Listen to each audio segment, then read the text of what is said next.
தேர்தல் ஆணையத்திற்கு லஞ்சம் கொடுத்த வழக்கில் திகார் சிறையில் இருந்து ஜாமீனில் வெளிவந்த தினகரன் சசிகலாவை சந்தித்தார். இந்நிலையில் மீண்டும் சசிகலாவை சந்தித்து பேசியுள்ளார். அப்போது ஆட்சி கலைப்பது தொடர்பாக பேசிய போது நிதானமாக செயல்படும்படி தினகரனுக்கு அறிவுரை வழங்கியுள்ளார். நேற்று தனது ஆதரவாளர் புகழேந்தி மற்றும் இளவரசியின் மகன் விவேக்குடன் பெங்களூரு சிறைக்கு சென்று அதிமுக பொதுச் செயலாளர் சசிகலாவை தினகரன் சந்தித்தார். இந்த சந்திப்பின் போது எடப்பாடி பழனிசாமி அரசு நான் சொல்வதை கேட்பதில்லை என்றும் இதை இப்படியே விட்டால் கட்சி நம் கட்டுப்பாட்டை விட்டு சென்றுவிடும் என்றும் புகார் கூறியிருக்கிறார். மேலும் இப்போது நம்மிடம் 35 எம்எல்ஏக்கள் உள்ளனர். இன்னும் 24 எம்எல்ஏக்கள் நம் பக்கம் வர தயாராக உள்ளனர் என்று கூறியுள்ளார். இப்போது நினைத்தால் கூட நாம் ஆட்சியை கலைக்க முடியும். ஆனால் உங்கள் பேச்சுக்கு மதிப்பு கொடுத்து அமைதி காப்பதாக கூறியுள்ளார்.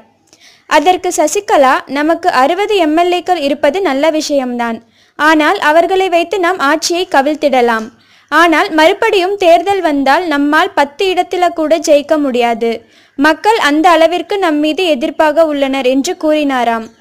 அதற்கு தினகரன், எத்தனை நாளுக்கு இப்படியே பொறுமையாக இருக்க முடியும்? எல்லாத்தையும் பொறுத்துக்கிட்டு அப்படியே போகச் சொல்றீங்களா என்று கேட்டுள்ளார்.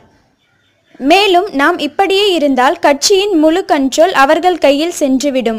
இருக்கிற எம்எல்ஏக்கள் அவர்கள் அணிக்கு சென்று விடுவார்கள் என்று கூறியுள்ளார். ஆனால் சசிகலாவோ ஆட்சியை கவிழ்க்க நான் ஆதரவு தரமாட்டேன் என்று கராராக கூறிவிட்டாராம்.